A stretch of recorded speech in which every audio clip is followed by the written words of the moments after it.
Muy bien. Creo que ya es la hora. Me gustaría comenzar esta tarde con una oración.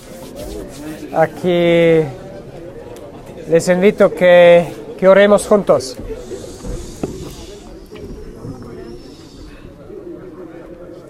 Nuestro querido Padre, te damos gracias por esta tarde, te damos gracias por las bendiciones de esta mañana. Te damos gracias porque nos estamos acercando a tu palabra. Queremos pedirte que esa palabra sea el centro de nuestras deliberaciones, de nuestros pensamientos de esta tarde y más adelante también. Quédate con nosotros, por Jesús te lo pedimos. Amén. Muy bien, espero que hayan disfrutado del rico almuerzo. Yo he disfrutado de este lindo almuerzo. Muchas gracias a la Iglesia Americana Hispana por haber preparado eso. Y ni tuve que pagar nada. Imagínense, entonces vale la pena venir aquí. Muy bien, habíamos hablado de las versiones, y en especial de la Septuaginta y de los apócrifos y de las apócrifas, y quiero pasar un momento por la traducción de la palabra de Dios. Estamos en la página 29 y adelante. Hay varias traducciones antiguas. La más antigua es la Septuaginta. Después tenemos otros que se mencionan aquí en diferentes idiomas. Las versiones latinas. Ya hemos hecho algunos comentarios acerca de la Vulgata, etc. Ahora quiero quedarme un momento en las traducciones modernas, porque yo creo que es importante que nosotros tenemos un criterio para manejar estas versiones. Como el trabajo de interpretación tiene que ver con el texto, quiero recomendarles que se consigan diferentes versiones modernas de la Biblia. Si no pueden venir a mi clase de hebreo, así la invitación está abierta. Pero si no, pueden conseguirse otras versiones y comparar versiones. ¿Ustedes una vez han comparado diferentes versiones? A ver. ¿Esa clase es gratis o...? Como se escuchó ahora, todo es gratis, one way.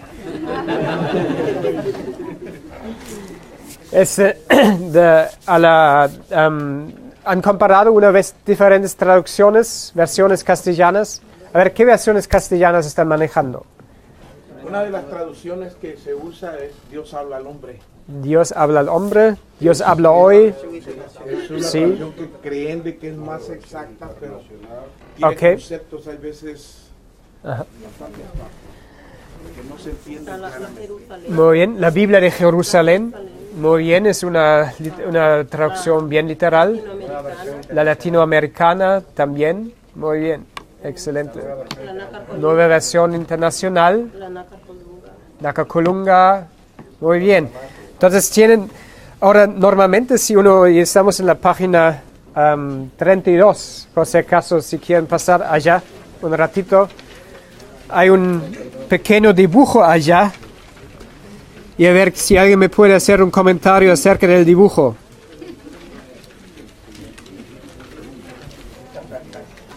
¿Qué les parece?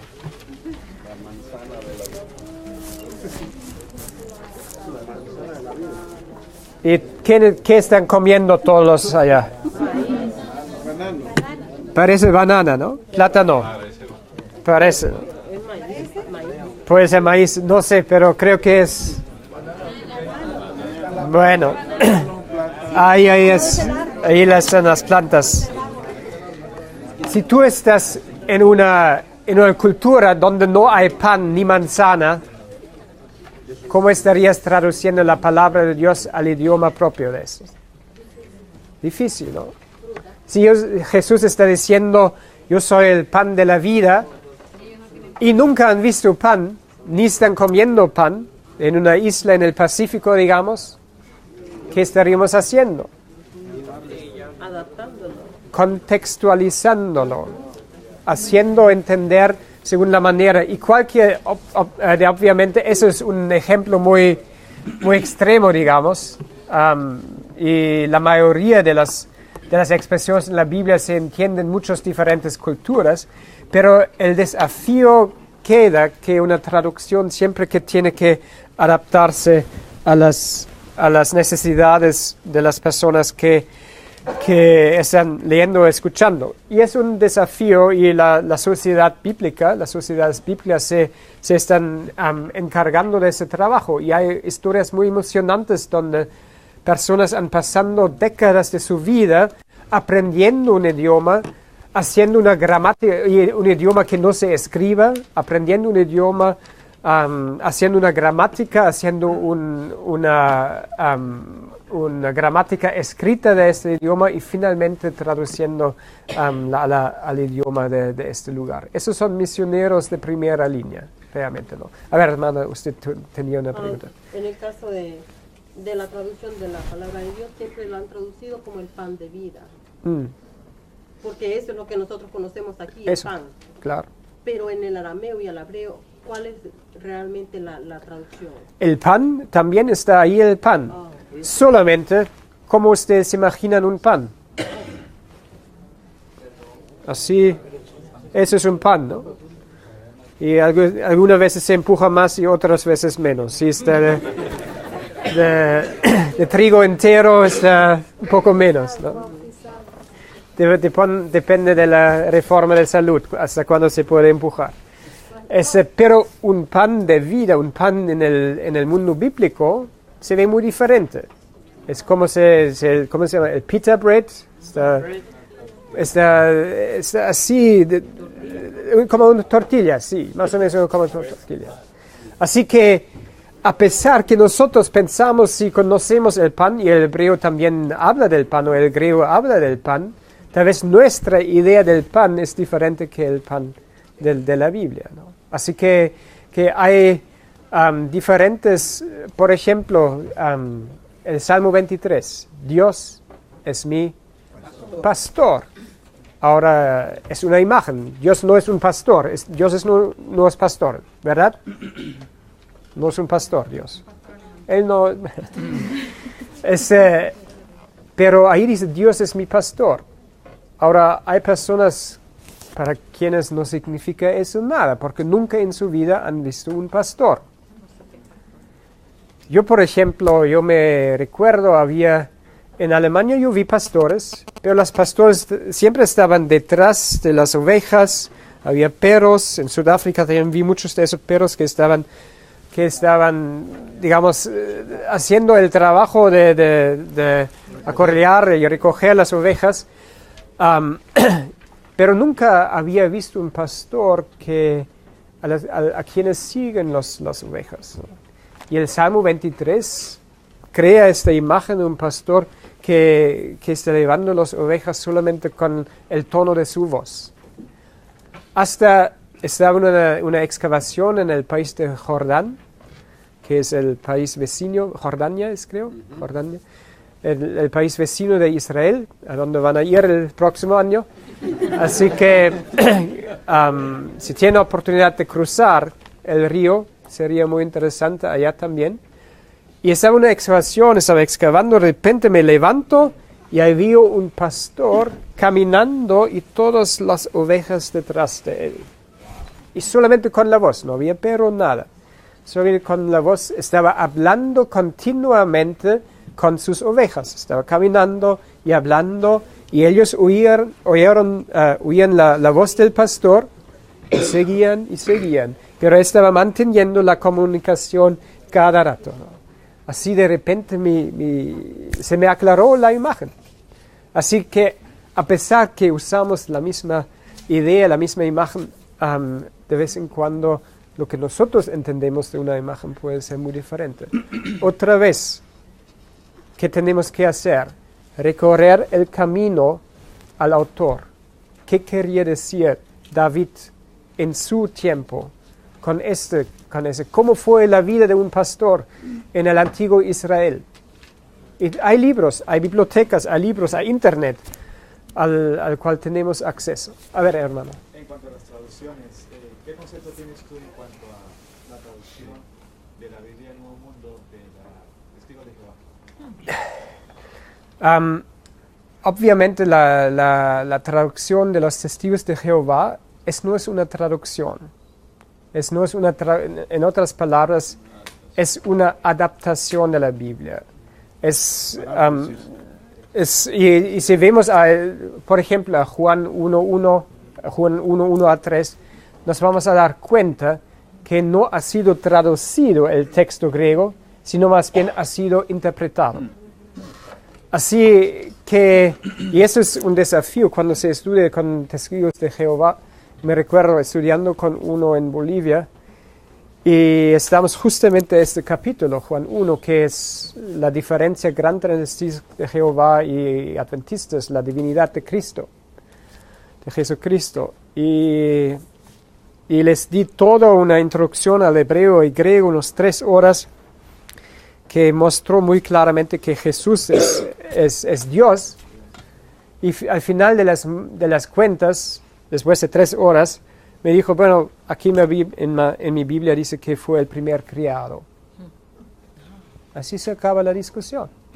Si no tenemos una base para estudiar, si no podemos aceptar la Biblia, y no es la Biblia adventista, digamos, no es la Biblia adventista contra la Biblia de Testigos de Jehová, sino es la Biblia.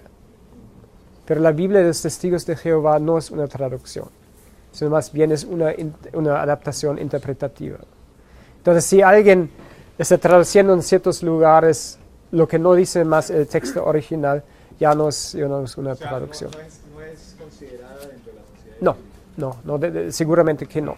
Y tenemos ejemplos así, tenemos ejemplos semejantes en la antigüedad, los targúmenes, que también se mencionan en las separatas. Eran traducciones al arameo, pero interpretaciones al mismo momento. Entonces se amplía el texto, tiene mucho más espacio el texto que en el hebreo, y con cada versículo tienes una pequeña explicación. Es como ¿cómo se llama la versión de Jack Blanco? El Clear Word. Ese es el Clear Word, ¿no? Es que él lo que declara, ¿no? Él no dice que es una versión, una nueva traducción. Solamente es una parafraseada y del punto de vista adventista, ¿no? Aclarando muchas cosas. Yo tuve la oportunidad de estar estudiando con un testigo de Jehová. Sí. Y me escuchó más todavía porque la versión que ella estaba utilizando era la antigua Reina Valera del 60. Ah, ok. Entonces eso fue una de las cosas primero que él me preguntó, ¿qué versión es la tuya? Es de la nueva, ¿verdad que sí? Del 2000. Dije, no, la mía es de 1960, okay. De Reina Valera. Okay. Entonces eso me dio paso a mí para yo poder entonces abrir más todavía. Y me imagino, me parece bien. Está bien si nosotros manejamos diferentes versiones. Y por eso yo me siento siempre un poquito mal si alguien me dice, bueno, aquí solamente se predica de la 60. O aquí solamente se predica de la King James. O de la Lutero, o lo que sea, porque en cada idioma hay eso, ¿no? Porque realmente ahí estamos desconociendo el hecho que todos son traducciones y todas estas tienen sus debilidades. Les voy a mostrar uno de la 60, de la 1960. Tengo una historia muy interesante a la cual voy a llegar. Solamente quiero hacerles conocer aquí. Hay un panorama entre las versiones más literales y las versiones más parafrásticas o idiomáticas, como se dice aquí. La literal también se conoce como traducción por equivalencia formal, entonces está mucho cerca al texto original, mientras la idiomática también es una traducción por equivalencia dinámica o funcional que trata de pensar en el idioma del receptor, del que está leyendo, del lector, formas significados para verter el sentido de las lenguas originales. Entonces hay que ser, por ejemplo, yo estudio una Biblia para mis devocionales, para mi devocional personal. para el estudio de la clase uso otra Biblia. Si hago estudio muy técnico con el texto original, uso un programa de computadora, de software. Entonces, para diferentes objetivos, uso diferentes Biblias. Yo estaría predicando en una iglesia donde solamente escuchan la palabra de Dios. Si es en la Reina Valera 60, yo estaría acomodando eso, ¿no? Porque yo quiero que la palabra de Dios llegue a la gente, ¿no? Y como es un buen ejemplo. Pero hablamos, y aquí tienen una lista de Biblias en castellano que tiene una pequeña evaluación también en su valor de este panorama desde el literal. Solo tengo que matar eso. Ya se pasó. Espero. Perdón. Entonces, cada una de estas traducciones aquí tiene su valor en el sentido de ser literal o más idiomático. Así que tenemos las diferentes Biblias. Fíjense en la Reina Valera. La Reina Valera viene del 1602. Posiblemente ninguno de nosotros lo estaría entendiendo hoy día, por el idioma que se ha cambiado en los últimos años, desde allá, 400 años. Hay 19 subsiguientes, hay 20, porque yo solamente voy hasta la 95. Entonces, este tiene que ser actualizado. Entonces, hay 20 subsiguientes revisiones de la Reina Valera hasta 1960. Ahora, me gusta, ahí menciona un nombre, Moisés Chávez. Él es peruano y él estaba involucrado en la revisión de la 1960. Quiero leerles un versículo entre la 60 y esa es la 2000. Creo que alguien me prestó la Biblia de 2000. Éxodo 20, versículo 8. En la 1960, en la revisión de 1960, dice: acuérdate del día de reposo para santificarlo. Éxodo 20, versículo 8. En la 2000 dice: acuérdate del día sábado para santificarlo. ¿Ustedes están conscientes de este cambio? Sí. Día de reposo, sábado. Muchas gracias, hermano. Se lo devuelvo. Así que, ¿cuál es la diferencia? El señor Moisés Chávez es un erudito de hebreo, peruano, ha escrito varias gramáticas del idioma hebreo, diccionarios. Entonces, un erudito bien importante. Él vino, no me acuerdo bien en qué año, a Bolivia y visitó a la universidad. Él es evangélico, no es adventista. Y se hizo amigo con un colega mío, el pastor Santa Cruz, que en ese entonces fue presidente de la misión del Occidente en La Paz. Y se hizo amigo y lo invitaron allí a la misión y después inclusive se les invitó a los dos, al pastor Santa Cruz, adventista, y al doctor Chávez, especialista en idiomas de hebreo, a una programación de la televisión, donde se habló de las diferentes versiones de los adventistas y fue algo muy interesante. Entonces, pero los dos se hicieron amigos y el doctor Chávez le contó a mi colega una experiencia muy interesante.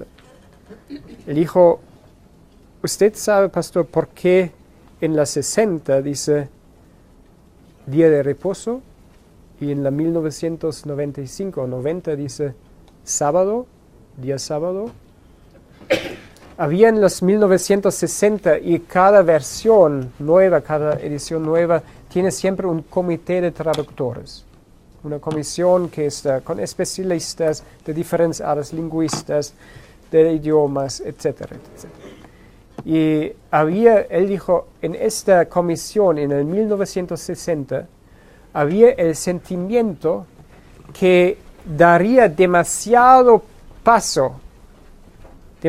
espacio a los adventistas del séptimo día si se traduciría eso con día sábado. ¡Wow! Y imagínense, ¿no? ¿Qué motivación para hacer una traducción? Ahora, en el 1990, él dijo, eso ya no se podía sostener. Ninguna persona cambiando de mentalidad entre 1960 y 1990 o 95, ninguna persona que estaría dándose cuenta de esto aceptaría eso. Se ha cambiado la mentalidad en esos tiempos. Entonces volvieron a poner el día sábado. La pregunta obviamente es, ¿qué dice el hebreo allá? Dice Yom Shabbat, día sábado. Entonces, imagínense la motivación por la cual ha entrado esta traducción. Y no no es un cuento, eso es realmente el relato personal, el testimonio personal de alguien que estaba involucrado en la misma comisión que estaba haciendo esas decisiones. Hermano. En la práctica, cuando estudiamos con las personas, podemos utilizar esta situación. Yo tengo varias versiones 60 de la Biblia. Sí. Y en algunas versiones se especifica día de reposo, asterisco, y hasta abajo dice aquí equivale a sábado. Sí. Algunas versiones traen hasta el final, ¿sí? La referencia, aquí equivale a sábado. Correcto. Y entonces le hacemos entender a la gente porque sus pastores les dicen, si no es versión 60, no sirve, tienes que tener la 60. Sí. Y entonces yo les muestro, ¿sí? Cómo pusieron primero aquí equivale a sábado, les dolió la conciencia, y después lo quitaron. Sí. Ya no hay la referencia aquí equivale a sábado, y ellos se quitaron del problema del feligrés que llegaba y le decía, oiga pastor, aquí está esta ahí situación. dice sábado. Sí. Sí, bueno, ahora a mí me emocionó esta historia, realmente porque yo vi que eso no es una decisión lingüística objetiva, sino eso es una decisión motivada por asuntos teológicos, ¿no? Y de mantener la feligresía de la iglesia, ¿no? Que en estos años parece que había el perdido que muchos se fueron a la iglesia. Había otra mano. Doctor, hay una Biblia, no sé, parece que no la veo aquí, es 1969 creo, que trae unos textos cambiados también. Por ejemplo, estoy viendo que Apocalipsis 22:14, hay unas versiones donde dice, bienaventurados los que guardan los mandamientos. Y en 1960 dice, bienaventurados los que lavan su ropa. ¿Cuál es la diferencia, por ejemplo, entre los que lavan su ropa y los que guardan los mandamientos? Pues yo no sé si ya que estamos en la traducción. Ok. Bueno, yo no estoy consciente de esto. Hay dos versículos diferentes que dicen el uno y el otro. Es el mismo versículo. Yo sé que algunos se han dado cuenta, hay una Biblia que está circulando que dice, bienaventurados los que guardan los mandamientos. Creo que es una versión un poquito atrás, que no lo veo aquí en la lista que usted puso. Pero hay otra, 1909 creo que es, y hay otra que la 1960 que dice usted, dice bienaventurados los que lavan su ropa. No sé si usted podría explicar, ya que estamos en la traducción. Bueno, yo no conozco el caso, por eso es difícil para mí de pronunciarme, ¿no? Pero al mismo momento habría que ver qué dice el texto original allá. O decir, bueno, por lo menos si no veo el texto original, fijarme en una de estas listas que es una traducción más literal. Y ahí puede ir y decir, bueno, yo sé que eso es una traducción más literal, y qué dice allí en este texto. Entonces, pero no conozco el caso, sinceramente, ¿no? Pero interesante, muchas gracias. Muy bien, uno más y tenemos que... ¿Allá lo tiene? Y con todo color viene. Ok, bienvenidos los que lavan sus ojos para tener derecho al árbol de vida y para entrar por las... Y esa es la... 60. Ese es 60. Ese era Apocalipsis 22, versículos 14. Pero eso es lo que conozco de este versículo normalmente, ¿no? Pero tendría que haber otro en otro lugar. A ver. Tengo la versión de 1569. Ok. Y dice, bienaventurados los que hacen sus mandamientos, para que su potencia y potestad sean el árbol de la vida. Doctor, Muy aquí bien. tengo la interlineal, Ajá. tengo español. Sí. Y dice al texto lo siguiente, Ajá. Apocalipsis 22:14. Dichosos los que hacen los mandamientos de Él, Ajá. para que será la autoridad de ellos sobre el árbol de la vida. Ok. Muy bien. Interesante. Yo tengo que estudiarlo un poquito. No estaba consciente de eso. Entonces estoy aprendiendo algo aquí también. Hermana, usted tenía. A ver. Sí. Quisiera estar segura si nosotros como cristianos, no ahora quiero que tomemos cuenta adventista porque creo que los adventistas no mandamos a hacer una Biblia, claro. Como cristianos, cuando vamos a preparar un tema, podemos confiar en todas las traducciones, todas las versiones que están en el mercado. Y quiero que me explique un poco acerca de la Clear View, porque un pastor en mi iglesia predicó y nos dio muchos puntos, decenas, por los cuales decía él que un adventista no debe estudiar esa Biblia, que contradecían doctrinas de nosotros y otras cosas, la Clear View, que a los niños míos se las regalaron unas personas que quiero mucho, Sí. porque dicen que ellos la van a entender mejor, tarará, tarará. Sí. Yo la tengo. Ajá. Y he comparado, Ajá. y la verdad es que hay cositas que me... Otra vez, hay que ser consciente del nivel de traducción de esta Biblia. Por ejemplo, yo creo que personalmente se va en los dos lados. Yo no me gustaría usar una Biblia como The Clear Word para un estudio bíblico con otra persona. Porque la persona puede decir, bueno, usted, pastor adventista, me está trayendo una versión adventista. Entonces, para un estudio bíblico, tener una versión que está aceptada por cada persona. Así que sí, seguramente hay versiones que son motivadas por ciertas agendas, como la de las 60 que les compartí. Y hay otras versiones que también tienen interpretaciones. Por ejemplo, la famosa Biblia de estudio de Thompson, no sé si lo conocen. Tiene las cadenas de estudios bíblicos, de doctrinas, le va a llevar directamente a la inmortalidad del alma. Porque él han seleccionado, bueno, ahora tengo el temor que van a salir de aquí y van a decir, tengo que votar mi Biblia. Eso no es la idea tampoco, ¿no? Pero hay que ser consciente con qué está tratando. Lo que dice ahí en la margen o en la nota de pie de página no es la verdad inspirada. No es el texto bíblico. Hay que tener en cuenta qué tipo de traducción se está usando. Y ese es el propósito de lo que quiero aquí, ¿no? Estamos hablando de traducciones. El problema de la traducción. En las traducciones hay diferentes niveles de traducción. Más literal, más idiomático. Entonces, escogen bien. Y puede ser para diferentes propósitos que se usan diferentes Biblias. Yo tengo un armario lleno de Biblias en mi casa, para diferentes usos. Y me olvidé la Biblia en castellano esta mañana. Así que lo uso uno del 2000 que alguien me prestó esta mañana. Muy bien, vamos a avanzar. Si no, bueno, ya se vuelve tarde aquí. He puesto aquí, y eso voy a pasar más o menos rápidamente por eso, si no, no nos va a alcanzar el tiempo. Algunas guías muy prácticas para el estudio de la palabra de Dios. En la página 34 y adelante. Ahí son los grandes principios de la interpretación bíblica. En primer lugar, nosotros entendemos a la Biblia como palabra inspirada de Dios.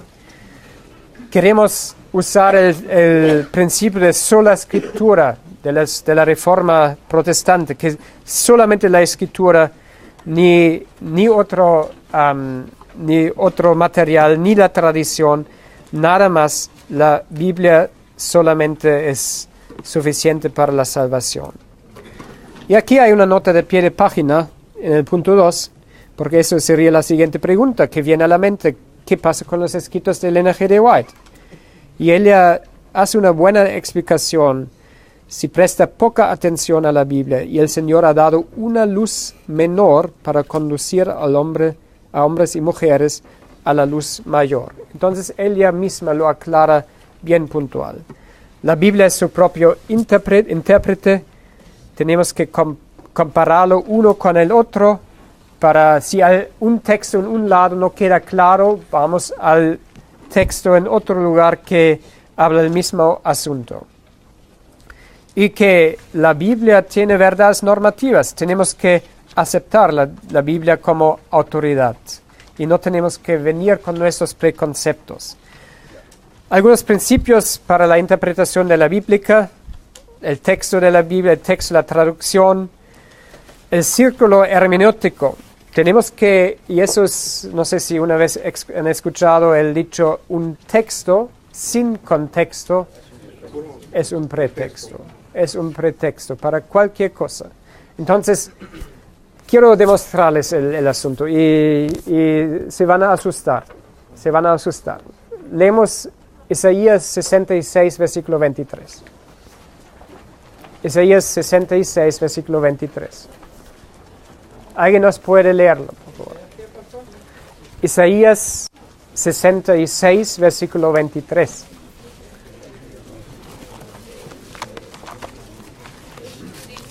Será que de luna nueva y de sábado en sábado vendrá toda carne a adorar delante de mí, dijo el Señor. Muy bien, muy bien. ¿Han escuchado ese versículo antes? ¿Han usado este versículo en un estudio bíblico? ¿Para qué? Vamos a guardar el día sábado en la tierra nueva. En este momento tenemos que pensar o decir a nuestro interesado, por favor, cierre la Biblia, no lea más. No lea más. ¿Alguien quiere leer el versículo 24?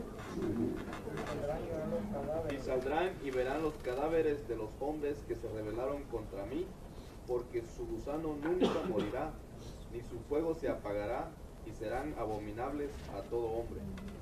Qué lindo en la nueva tierra. Guardamos el sábado, nos damos la vuelta, abrimos la ventana. Huele un poco feo hoy día. El viento viene del... Estoy exagerando, pero fíjense en el contexto. ¿Esa es la nueva tierra? Esa no es la nueva tierra, no puede ser la nueva tierra. Pero aquí en esta versión, el encabezado, estoy con usted, o sea, pero para aclarar, en la versión del 2000, el encabezado dice el sábado en la tierra nueva. Entonces ahí comienza el versículo 22. Ajá. Muy bien. Ahora, ¿quién ha puesto estos títulos? Ajá, pero esa fue mi pregunta hace un rato que creo que usted no me la acabo de contestar. Oh, como bueno. cristianos podemos creer en todas las versiones. Oh, bueno, perdón que si no le contesto suficientemente. La respuesta sería no. Hay que pensar primeramente, hay que pensar, bueno, ¿quién añadió los títulos y subtítulos? Claro. En segundo lugar, Isaías al escribirlo dice, bueno, aquí hoy voy a escribir el capítulo 1, mañana doy la vuelta y voy a escribir el capítulo 2. ¿Así lo escribió Isaías? No. En el texto original no hay versículos, no hay capítulos, no hay títulos ni subtítulos. De vez en cuando en algunos manuscritos ni hay separaciones entre palabras. Y ustedes saben, si yo separo una palabra equivocada, puede salir otro sentido. Así que el desarrollo de los versículos es algo que realmente viene del tiempo medieval. Y muchas veces tenemos lugares donde los capítulos son mal ubicados, que realmente el capítulo continúa desde el anterior y recién en el versículo 2 tendría que comenzar. En el libro de Daniel hay algunos lugares así muy interesantes. Pero no sé si detrás de la pregunta de usted es la pregunta, ¿puedo confiar en la palabra de Dios? Porque ahí tendría que decir sí. Sí, porque la palabra de Dios se ha mantenido, como hemos visto, y han sido transmitidos. Pero la pregunta es... Los estudios bíblicos que escogemos este versículo para enseñar el sábado a la tierra. Esa es la pregunta. Esa es la pregunta. Y ese versículo ha entrado en cualquier estudio, en cualquier serie de estudio bíblicos, ha entrado en grandes campañas evangelísticas, ¿qué hacemos con eso? Porque el contexto no habla de la nueva tierra. El contexto, si alguien lee el capítulo 65 y adelante, habla del reino mesiánico, lo que hubiera pasado con Israel si Israel hubiera sido fiel, pero que no lo fuera. Entonces, eso era una idea ideal.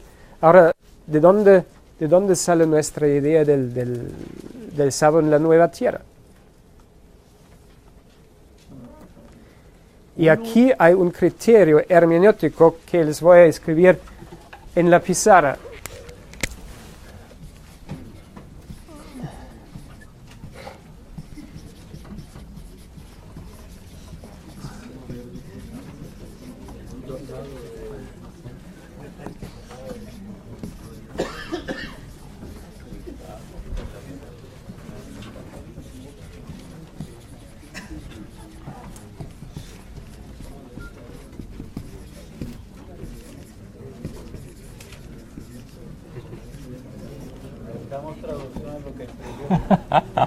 Ahorita se lo lea.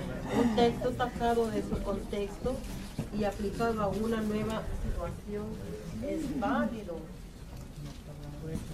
Si fue hecho, es válido por un autor. Está inspirado. ¿Se puede o no? Sí. Un texto sacado de su contexto y aplicado a una nueva situación es válido si fue hecho por un autor inspirado. Eso es un principio hermenéutico. Eso es un principio de interpretación. Podemos ver ese principio mucho en el Nuevo Testamento. Romanos 3, por ejemplo.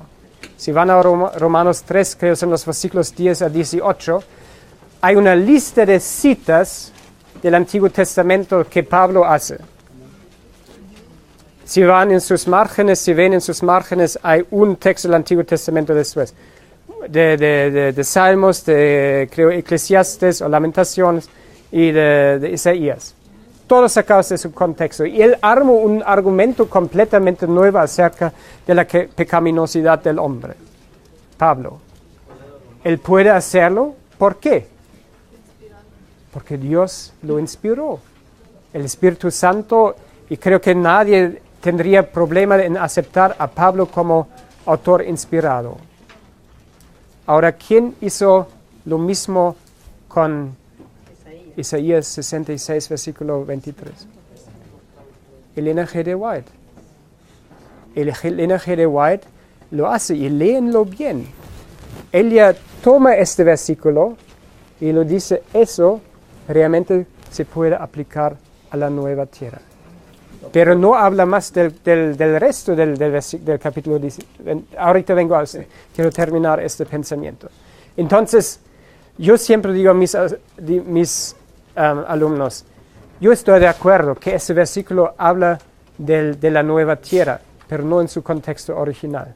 Solamente porque la hermana White, por este criterio que podemos verificar a través de la Biblia, que funciona, y que funciona muy bien entre el Nuevo y Antiguo Testamento, y si acepto la inspiración de Elena G. de White, puedo aceptarlo.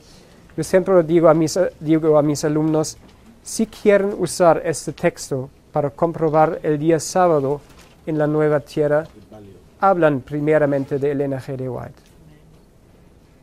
Y normalmente, ¿a dónde dejamos Elena G. de White en nuestros estudios bíblicos?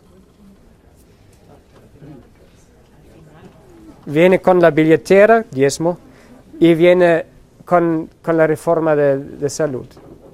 las cosas que al final enchufamos para lo último, ¿no?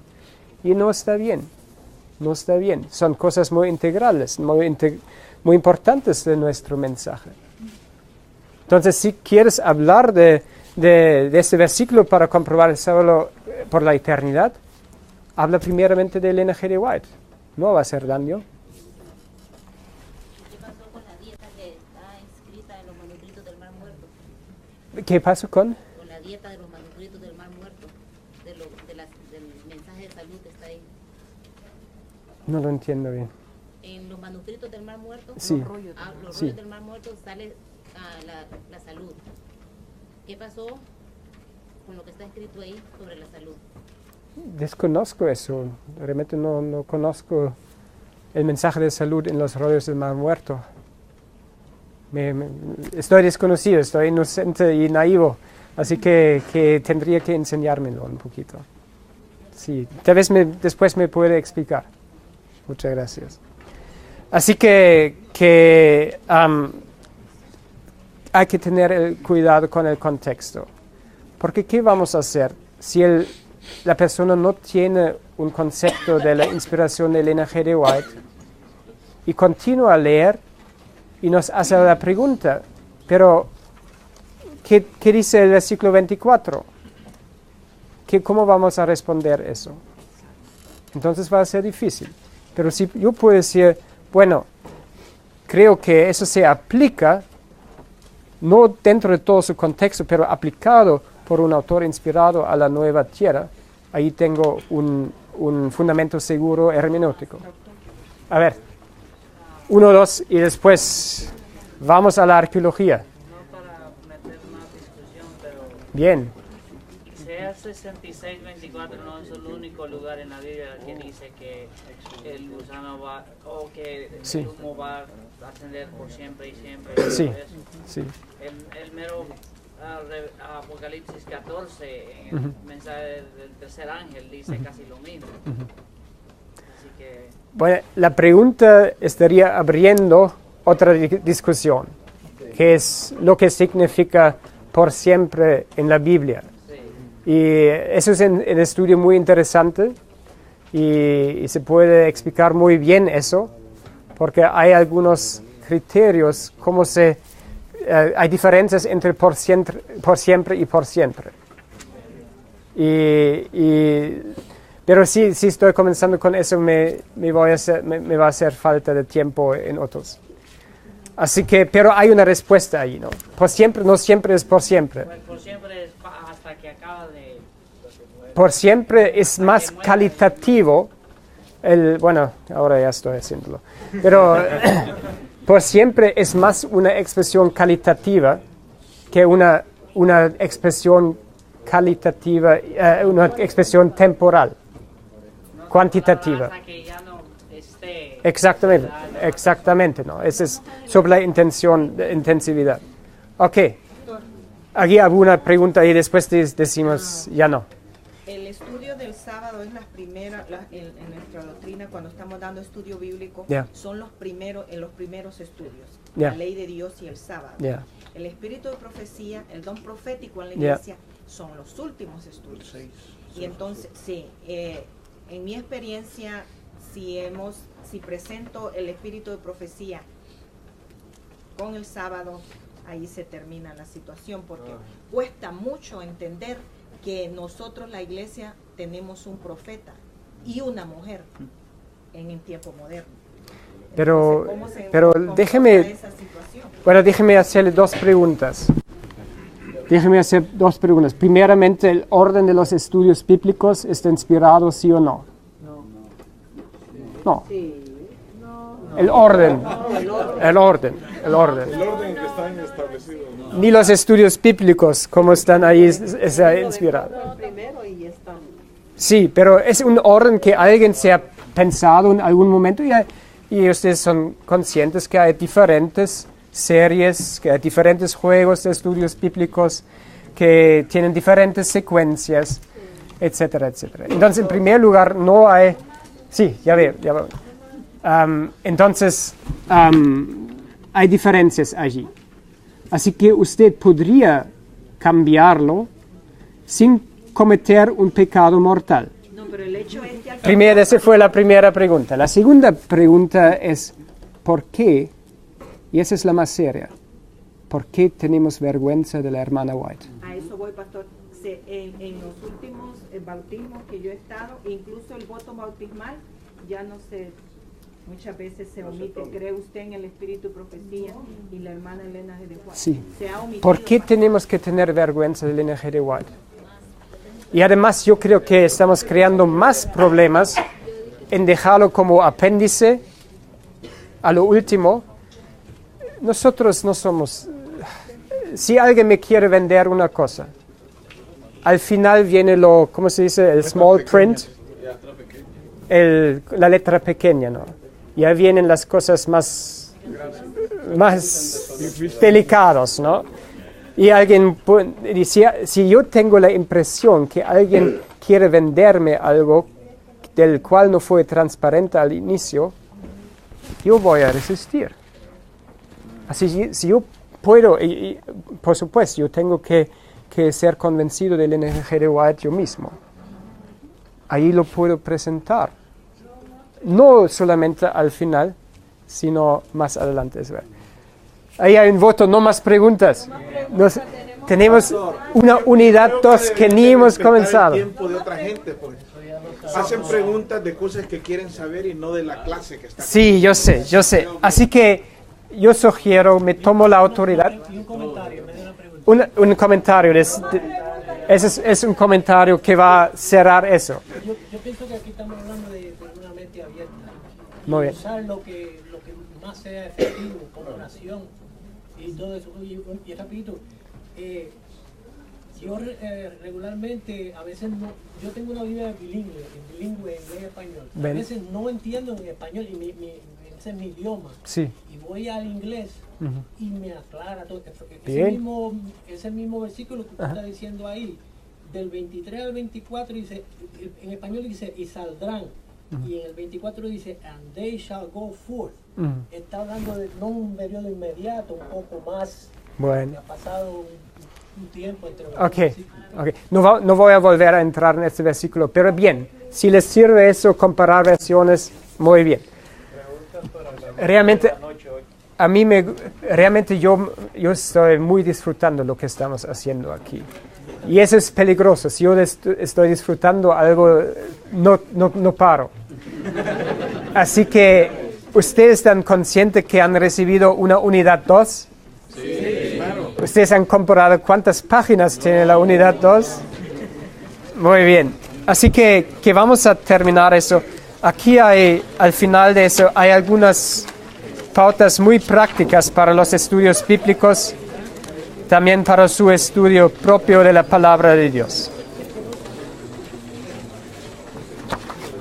Pero, resumiendo, antes que vayamos a la unidad 2, resumiendo, mi anhelo es que nos acerquemos a la palabra de Dios con toda la humildad, sin cualquier pretexto, aunque que sea el mejor, sin pretexto, para que dejemos hablar la palabra de Dios a través de nuestros sermones, a través de nuestros estudios bíblicos. Nosotros no tenemos que distorsionar la palabra de Dios. Tenemos un mensaje precioso que se puede defender por sí mismo. Y quiero animarles que cuiden la palabra de Dios y la predicación de la palabra de Dios. Muy bien, vamos a la unidad 2, las ciencias auxiliares de los estudios bíblicos o que nos ayudan mucho para estudiar acerca de la Biblia. A mí me gusta mucho la geografía. Todos han recibido, puede ser que afuera hay más. Si hay falta, a ver, alguien se puede fijar, porque aquí hay más. Aquí quiere traer más? Tal vez tráigalo. Sí. Muy bien. Muy bien. A mí me gusta mucho la geografía. Si yo estoy viajando y he viajado bastante por este mundo, si estoy esperando en un aeropuerto o en cualquier lugar, si alguien me da un mapa, estoy tranquilo. Es como un niño que tiene un chupete, yo estoy con el mapa y miro el mapa y me quedo muy tranquilo por mucho tiempo. Entonces a mí me gusta mucho la geografía. Y creo que Dios comunica verdades muy importantes a través de geografía también. Entonces queremos dar una pequeña introducción al estudio de la geografía y vamos a pasarlo un poco rápido para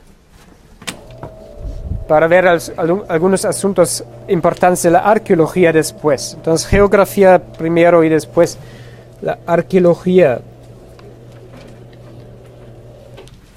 Muy bien. A ver, aquí tengo.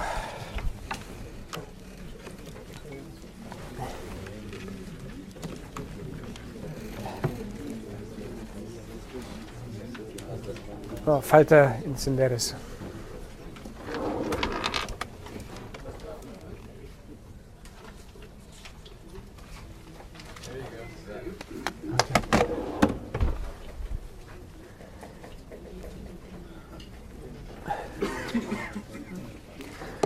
Como ustedes han tomado la decisión de viajar a Israel el próximo año, tienen que familiarizarse un poquito lo que está pasando por allí, para que no se pierden a la llegada y de repente entran en Arabia Saudita, que puede haber algunas consecuencias muy graves.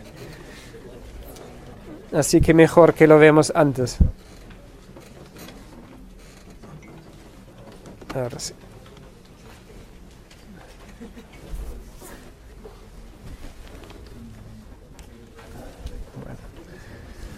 Bueno, aquí tenemos una imagen satelital de la tierra de Israel. Hay algunas de las características más importantes aquí. Perdón. Ahora sí. Ahí está el mar Mediterráneo. Lógicamente ese es moderno. Eso es tiene principalmente aquí el valle del río Jordán, que lo cruza del norte al sur. Ahí está, encima está el mar de Galilea y el río Jordán que se baja hasta el mar Muerto. Aquí se pueden ver las deposiciones minerales que hay abajo allí. El país al oriente es Jordania, después Siria, el Líbano moderno, y esta parte es Israel con algunas partes de Palestina, que tiene una historia muy triste aquí de relacionamiento entre estos dos países. Aquí está Jerusalén, cerca del río Jordán, subiendo. Conocemos la historia del buen samaritano, alguien bajando de Jerusalén a Jericó. Y si vamos a algunos de los... A ver, ¿cómo funciona eso? Déjame ver por qué no funciona.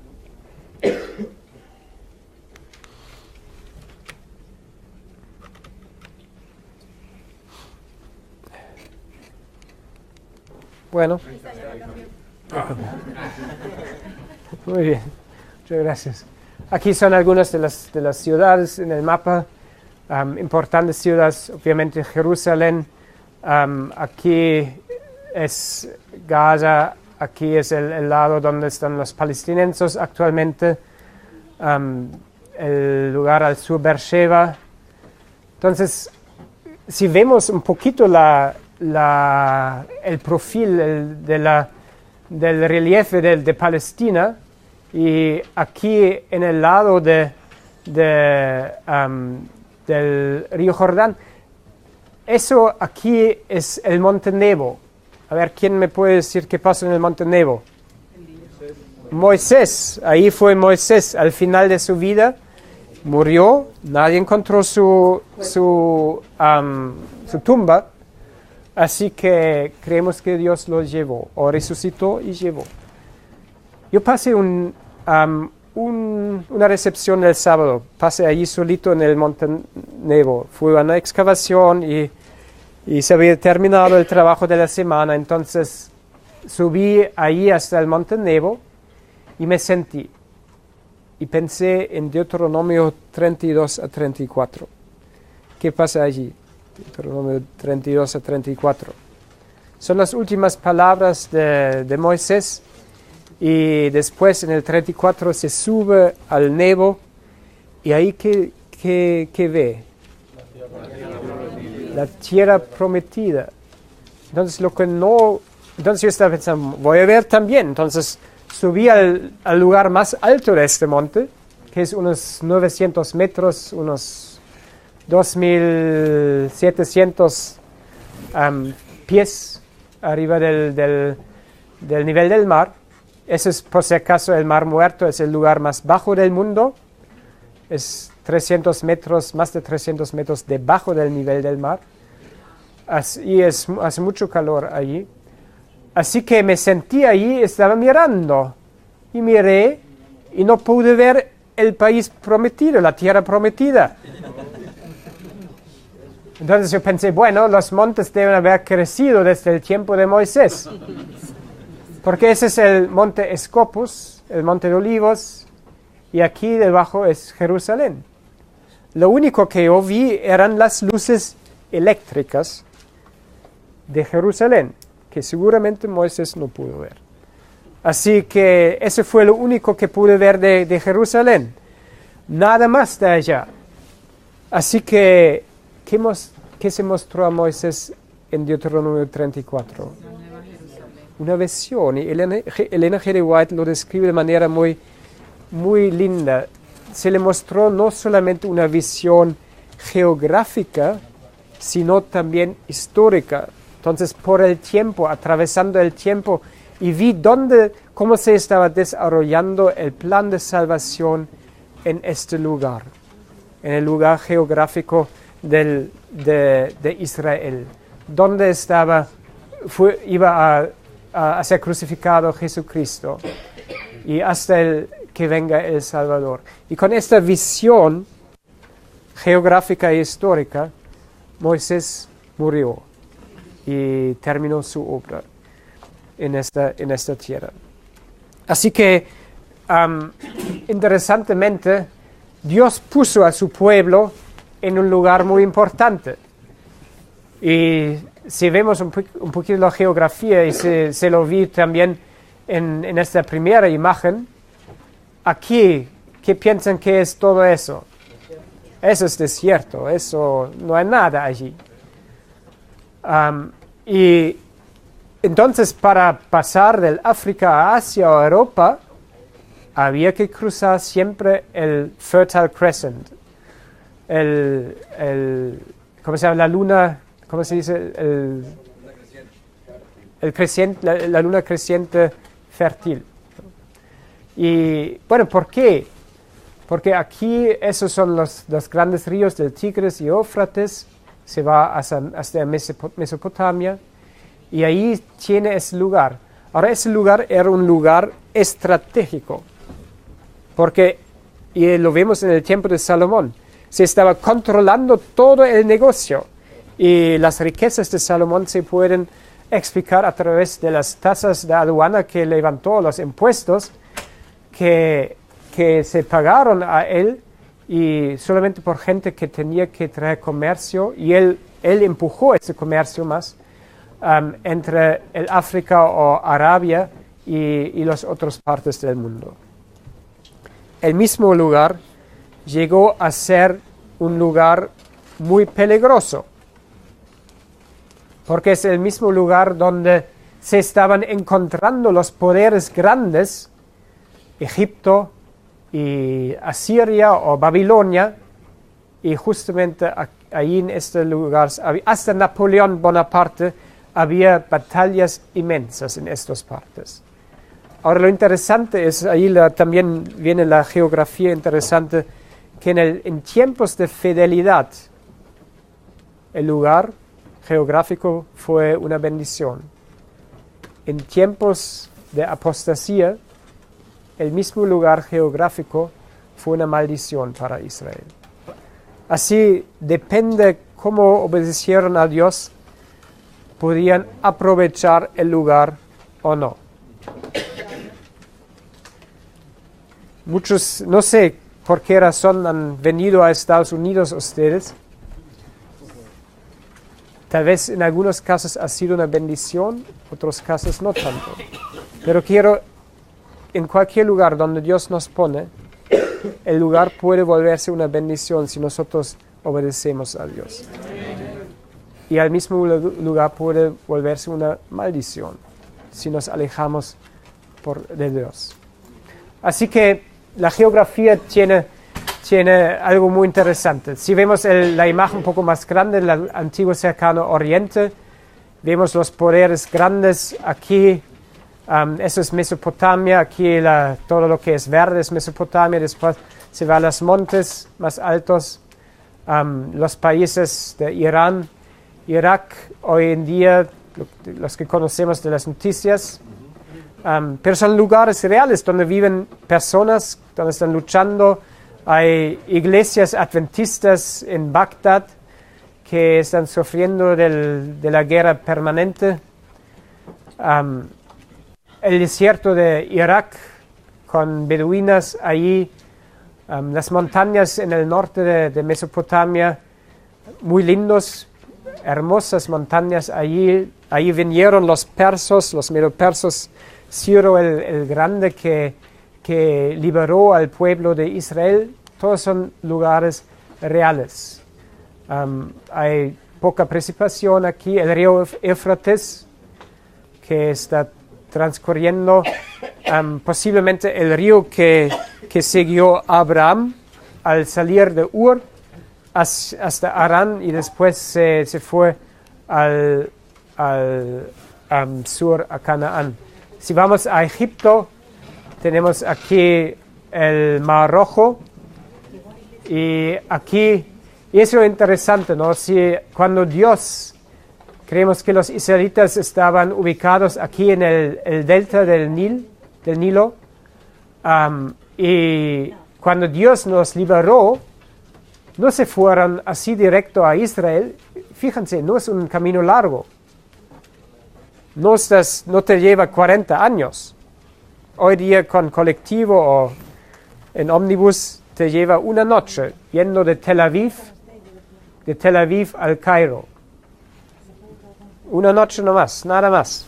Tal vez lo van a hacer el próximo año. Así que el camino no fue largo, pero Dios los llevó desde aquí al sur.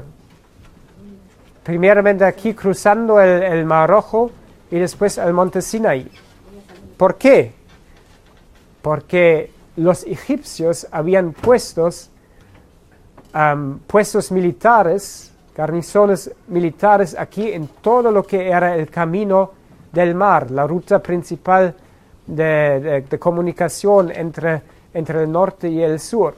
Entonces, si Dios lo hubiera llevado por ese camino, hubieran enfrentado un ejército egipcio hasta después del otro. Entonces, Dios los guió con los milagros en el camino por todo eso. Y lógicamente, cuando después, en el libro de Números, querían entrar en la tierra prometida, se desanimaron y ahí tuvieron que comenzar a dar vueltas por el desierto hasta finalmente llegaron aquí a Moab. Egipto, con algunas imágenes, Egipto vive del río Nilo. Si tú estás volando sobre Egipto, ves el río Nilo verde va más o menos hace unos 50 kilómetros por toda la canalización que tienen y después hay desierto, no hay más. Entonces, la vida, si vas más al sur, se sube el país hacia Etiopía, donde nace el río Nilo. Ahí tiene uno de los ríos más largos de la Tierra, 4.450 kilómetros, andando por por 3 países hoy día. Algunas, uno va a Siria, al norte, y vemos aquí los viajes de Abraham, un poquito de perspectiva diferente ahora, subiendo desde Ur a Arán, siguiendo a Éufrates y después bajándose a Siria, y ahora estamos con esa perspectiva, está el mar de Galilea. Muy bien. Quiero pasar a algunas imágenes que nos hacen entender un poquito de la Biblia. Pero ese PowerPoint está en inglés, pero no hay mucho texto. Así que aquí está el país de Israel, como lo hemos visto. Si ustedes se van el próximo año ¿cuándo? Lo dijeron los pastores, no estoy seguro. Sí, dijeron los pastores, no es seguro. Muy bien. Bueno, ¿cuándo se van a Israel el próximo año? Seguramente les van a llevar al lugar donde Juan el Bautista bautizó. Y eso ahí se ve así. Entonces, si ven todo eso, ya no tienen que irse. Entonces, es un lugar así, es en estas alturas, cerca del lago de Galilea. Y hay un lugar que lo han amplificado y ahí puedes ver algunas escenas muy interesantes, ¿no?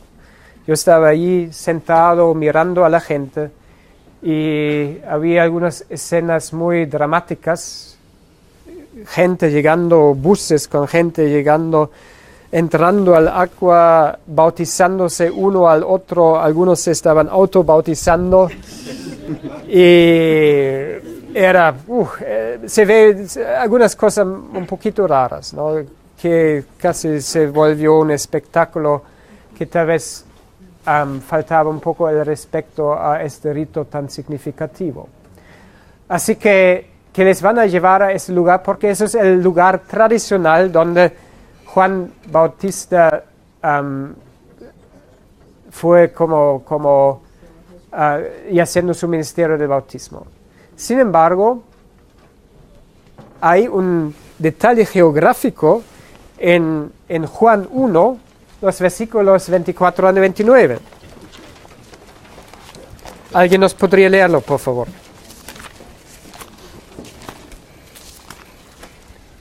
Juan 1, 24 al 29. Si alguien nos podría leerlo. Ups, perdón. Sí, otra vez, perdón, se me cayó mi Biblia. Sí, otra vez, por favor. 24. Sí, el 24 a 29. Y los que habían sido enviados eran de los fariseos. Y preguntáronle, y dijéronle, ¿por qué pues bautizas si tú no eres el Cristo, ni Elías, ni el profeta?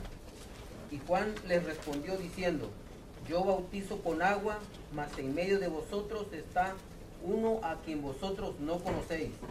Este es el que ha de venir tras mí, el cual antes de mí, del cual yo no soy digno de desatar la correa del zapato. Estas cosas acontecieron en Betabara, de la otra parte del Jordán, donde Juan bautizaba. De vez en cuando nosotros nos perdimos la última oración.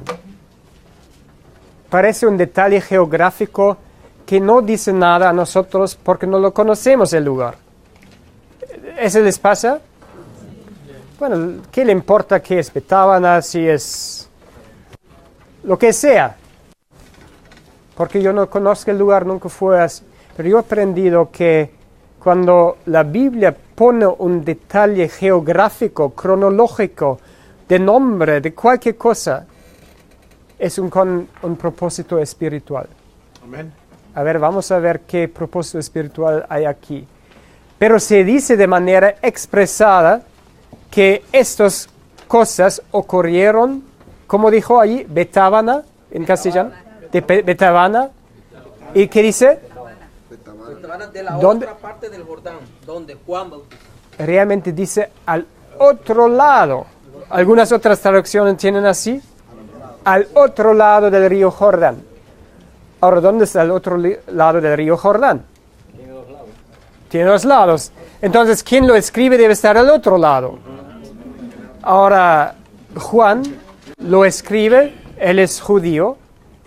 Juan lo escribe, y no es Juan el Bautista quien lo escribe, es Juan el discípulo. Juan lo está describiendo desde qué perspectiva. A ver, ¿de qué lado está? Si está diciendo, y estas cosas ocurrieron al otro lado del río Jordán, ¿está pensando en dónde? Aquí, debe ser, porque él está escribiendo desde esa perspectiva. Entonces, ¿dónde sería eso? ¿Por qué la Biblia menciona eso? A ver, vamos a ver algunas cosas más. Al otro lado del río Jordán se encontró, más o menos unos 10, 15 años atrás, un lugar interesante cerca del Mar Muerto. Fíjense, el lugar que les mostré antes, vamos a volver, el lugar que les mostré antes es ahí arriba, pero estamos hablando ahora de un lugar aquí cerca del Mar Muerto, de la entrada del Mar Muerto. Se hizo una excavación, estamos en otro país de Jordania, moderno, y se hizo una excavación donde se encontraron algunas cosas muy interesantes. Se encontraron algunas instalaciones muy antiguas viniendo del primer siglo después de Cristo. Ahora, justamente entonces entre 100, antes de las 100 después de Cristo. Entonces debe ser una tradición muy, muy antigua, relacionada casi con la vida de Jesús todavía, donde se encontraron algunas instalaciones, habitaciones y un bautisterio. Y no solamente un bautisterio, sino varios bautisterios. Y una permanencia arqueológica de habitaciones hasta el siglo VI-VII, cuando comenzaron el Islam de penetrar esa parte del Antiguo Oriente. Así que hay una tradición antigua cristiana que relaciona este lugar con el Betábana de la Biblia, de Juan 1. Obviamente no les gusta mucho a los israelíes modernos, porque ellos prefieren que los turistas vayan a la versión israelita del lugar donde bautizó Juan. Y tú allí puedes comprar tus recuerdos y puedes comprar tus ropas de bautismo y todo eso, ¿no? Todo es un negocio. Así que es un lugar mucho más humilde, con menos infraestructura, pero arqueológicamente a mí me parece más. Ahora viene otro elemento. ¿Alguien quiere leer Josué 3:16?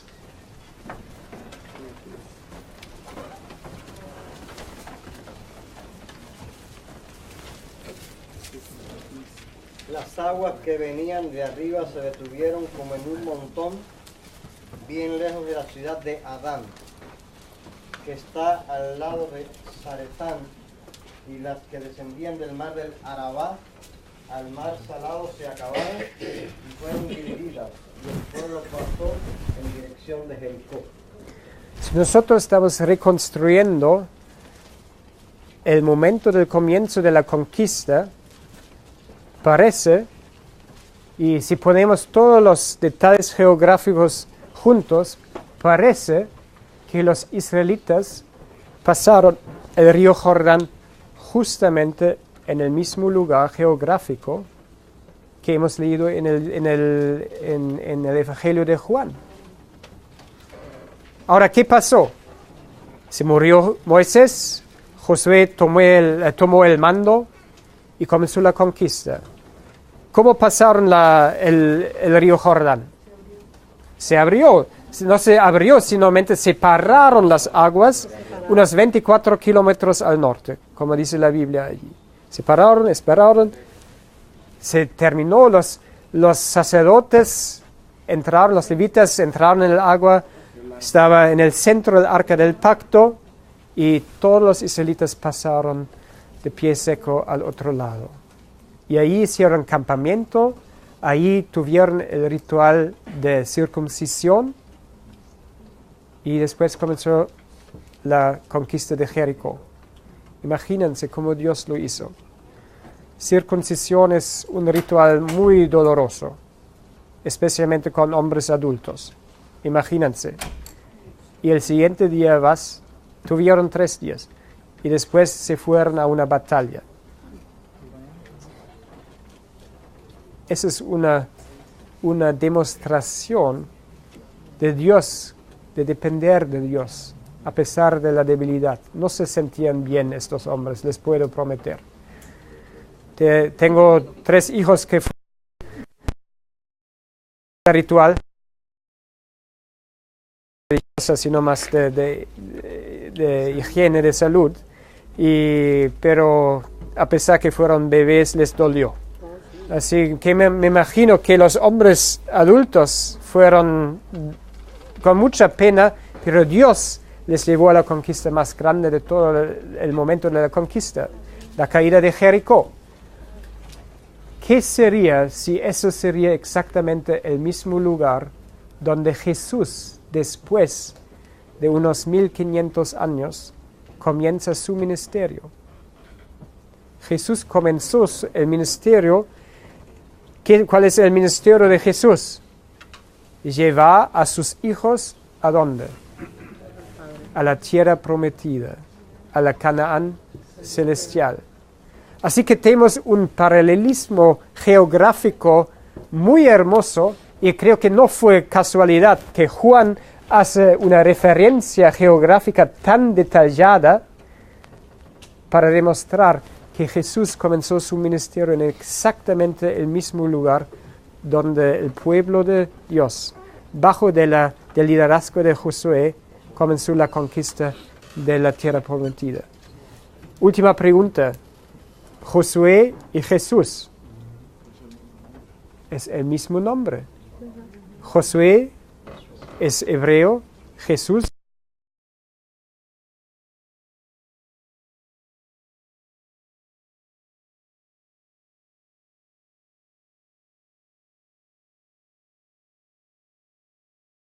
nos enseña algunas lecciones espirituales muy, muy profundas.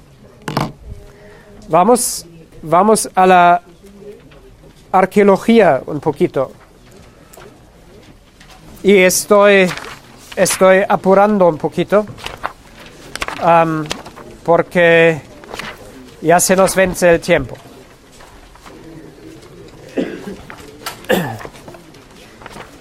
Ustedes tienen mucha información de arqueología en las separatas. Quiero hacer una pequeña presentación acerca de la arqueología. También es en inglés, entonces perdón por inglés, pero ustedes son tan spanglish como yo soy medio castellano. Así que pueden traducirlo. Arqueología y la Biblia.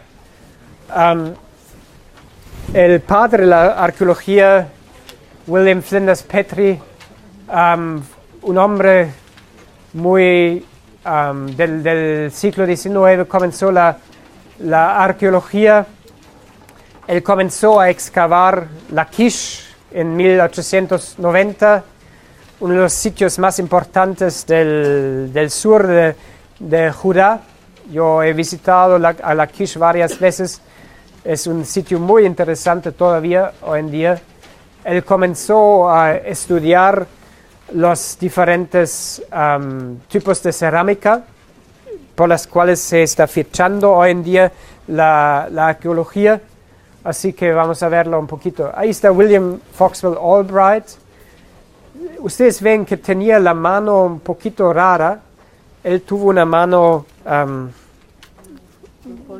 estaba paralizada, así que no, puede ser que no estoy seguro si fue polio, pero era paralizada, no pudo moverlo bien. Pero el hombre, durante las vacaciones de verano, mientras los otros estaban jugando, él se enseñó a sí mismo griego, hebreo, arameo y ugarítico. Así mismo, así me pasa el tiempo. Estoy tratando de animar a mis hijos a hacer lo mismo, pero hasta ahora no he logrado. Así que él comenzó también, fue un arqueólogo tremendo. Hay el Instituto de Albright en Jerusalén, que es un centro arqueológico allí. Un hombre muy importante. Mujeres arqueólogas, también hay muchas mujeres importantes arqueólogas. Kathleen Kenyon, ella excavó Jericó en 1952. Excavó los muros de Jericó, llegó a algunas conclusiones muy importantes. Si nosotros vamos a una excavación, vamos a ver que se excava normalmente en cuadras que son de dimensión de 5 a 5 metros, a veces 4 a 4 metros, con 1 metro entre las cuadras, y para mantener la estabilidad de todo. La arqueología trata de describir el pasado y aprender de lo que ha quedado de la cultura material del pasado. Y por supuesto nos ayuda para entender la Biblia como palabra de Dios. Tenemos que usar ciertos métodos y herramientas. Si vamos a un tel, que realmente es una acumulación de ruinas, de restos de tiempos del antiguo, vemos cosas que se han quedado en estratos, digamos, no sé si probablemente sus hijos no hacen esto, pero si sus hijos no limpian bien su pieza, pueden hacer arqueología allí después de unas 4 semanas. Las cosas más sucias y más antiguas, ¿dónde se encuentran? Debajo de la cama, muy abajo, ¿no? Y ahí se excava tapa por tapa, estrato por estrato, y se puede fechar según el estado de suciedad en lo que hay ahí abajo. Bueno, es el mismo principio de la arqueología, donde estamos bajándonos sucesivamente, llegando a estratos cada vez más antiguos. Y lógicamente hay una cantidad de cosas que salen de allá. Es algo muy emocionante, y tenemos un proyecto de excavación por parte del Instituto de Arqueología de la Escuela de Religión. Hemos trabajado 3 años ahora en un lugar de mucha importancia en Israel. Estamos ahora en la etapa de publicación, unos 2 años. Y de aquí en el 2014, hemos planificado de volver al campo de excavación, y están invitados. Estamos también llevando no solamente alumnos, no solamente estudiantes, también gente de la comunidad como voluntarios de excavar. Unas 6 semanas. Cada mañana. Ahora les voy a mostrar cómo es el día en la excavación. Ahí se ve bien los estratos aquí en un tel. Se ve desde arriba lo que ha sido excavado ya, con mucho trabajo. Eso justamente, este fue el Lachish, la excavación que les mencioné. Aquí es una reconstrucción como se había visto en la antigüedad. Lógicamente, una ciudad en el tiempo del antiguo Israel solamente fue ciudad si tenía un muro. Nos hace entender también el libro de Daniel y Nehemías, cuando el decreto para reconstruir la ciudad, el 457, coincide con cuando terminaron el muro. Hay algunos métodos de hacer survey más antiguos y más modernos, de medir la altura y hacer elevamiento de puntos. La tipología cerámica, lo que más encontramos son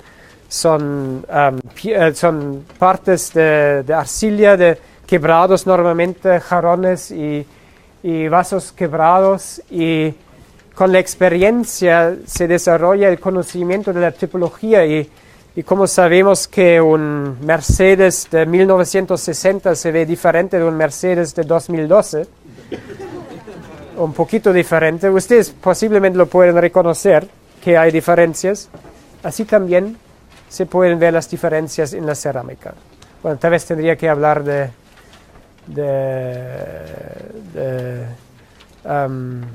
General Motors o de un auto más americano aquí, no un auto alemán. Así son métodos de cómo poner fechas a lo que se está excavando. Los levantamos normalmente a las 4 de la mañana cada día, así que a las 5 se comienza el trabajo en el sitio, se planifica el día y se ven que las personas no están bien despiertos todavía. Y allí se comienza a excavar y salen estructuras, salen diferentes niveles, y cada cosa está registrada. Bueno, de vez en cuando también se sonríe. Y no se trabaja con herramientas grandes. De vez en cuando estás allí con un pincel, con herramientas bien pequeñas, ¿no? Todo tiene que ser registrado y anotado, porque son los datos que después se utilizan para reconstruir todo. Ahí soy yo un poco más joven todavía. Y a las 9 hay un break donde se come falafel y ¿qué es melona? ¿O qué es? Sandía, eso. Y de vez en cuando salen objetos casi enteros, y normalmente hay que sacar fotos para documentarlo bien. Y los que se saca allí de la tierra, normalmente se lleva a un, ¿cómo se dice? Al zarandear, correcto, al zarandear. Y ahí surgen muchos objetos pequeños muy preciosos. A la 1 nos volvemos allá de la excavación, porque ya hace tanto calor que ya no se puede. Y tú necesitas también ver bien, y si el sol está tan vertical, tú no puedes ver bien las diferencias en el suelo. Así que en la tarde se lava toda la cerámica y se coloca en mesas, y después hay el análisis de la cerámica para identificar todo y anotar todo. Y hay especialistas que ven una pieza de cerámica así y te pueden decir exactamente qué año, a qué edad pertenece. Y bueno, a las 9 se apaga la luz y se duerme rápidamente. ¿Qué se encuentra? Eso es un ladrillo de Babilonia, Y en Babilonia se construyó mucho con ladrillo ¿cómo se dice? De mud, de arcilla, de barro, porque eso es lo que más hay allá, y se quema, solamente se mezcla con ¿cómo? Sí, creo que sí, eso se mezcla y se quema eso, pero aquí hay algo interesante, ¿no? ¿Se recuerdan la historia de Nebuchadnezzar? En el capítulo 4, Nabucodonosor, ahí está, Nabucodonosor. ¿Se recuerdan la historia de Nabucodonosor? En el capítulo 4 del libro de Daniel, se vuelve loco, pero justo antes, ¿qué pasa? Aquí soy yo, quien ha construido la gran Babilonia. Ahora, él construyó una ciudad increíble, de mucha extensión, y usó estos ladrillos de barro, pero en cada ladrillo puso su nombre. Esa es una impresión de cuneiforme de la escritura que se usó en este tiempo, una impresión. Así el hombre era tan egocéntrico, pero súper egocéntrico, que en cada ladrillo puso su nombre. Soy Nabucodonosor, el constructor de todo eso. Y aquí el nombre comienza con una estrella que es el signo de Dios, de un Dios. No de nuestro Dios, pero de un Dios babilónico, porque su nombre Nabu era realmente el nombre de un Dios babilónico. Entonces ese es el nombre de Nabucodonosor. Y podemos entender un poquito mejor porque Dios de repente le manda esta locura por los 7 años, y de allí vuelve un hombre cambiado. Ahí está la Babilonia grande, la puerta de Ishtar, que se encuentra en un museo en Alemania, en Berlín, y yo estaba parado debajo de ese. Es increíble qué impresionante cómo lo construyó. Algunos de los animales nos parecen conocidos pensando en los animales de Daniel capítulo 7. Los animales mitológicos son animales que son parte de la mitología babilónica. Ahí está en Génesis 11, versículo 3, haciendo, ¿qué es el contenido de Génesis 11? La torre de Babel, Vamos a hacer ladrillo. ¿Para qué? Para que alcanzamos hasta el cielo, para hacernos un nombre. Siempre cuando el hombre trata de hacerse un nombre a sí mismo, Dios tiene que humillarlo. O en Éxodo 5, versículos 6 a 9, cuando los israelitas tienen que producir ladrillos. Entonces hay muchas historias que podemos relacionar con estos ladrillos. ¿Qué más encontramos? Aquí es más escritura, un texto escrito en cuneiforme, y así se lo escribió, como lo escribieron, después lo quemaron. ¿Qué historia de la Biblia? ¿Y qué dicen los 10 mandamientos? En Éxodo 24, versículo 12. Ahí son las tablillas de arcilla donde yo escribí los mandamientos, los 10 mandamientos. Y al mismo momento, cuando baja de la montaña, ahí son las tablillas quebradas. ¿Qué más se encuentra? ¿Qué les parece que es eso? ¿Una piedra para qué? Para matar a Goliat. Es una piedra balística, se llama. Y bueno, si te llega esa a la cabeza, duele. Por lo menos. Eso es justamente la excavación del sitio donde nosotros estuvimos excavando. Y tenemos textos médicos y aquí tenemos cómo funcionó el asunto. Yo me recuerdo en Bolivia había una técnica muy semejante de eso y eran increíble cómo los muchachos lo manejaron. hay textos médicos del antiguo Israel, en el tiempo del antiguo Israel, donde se describe cómo extraer a una piedra balística que ha sido penetrada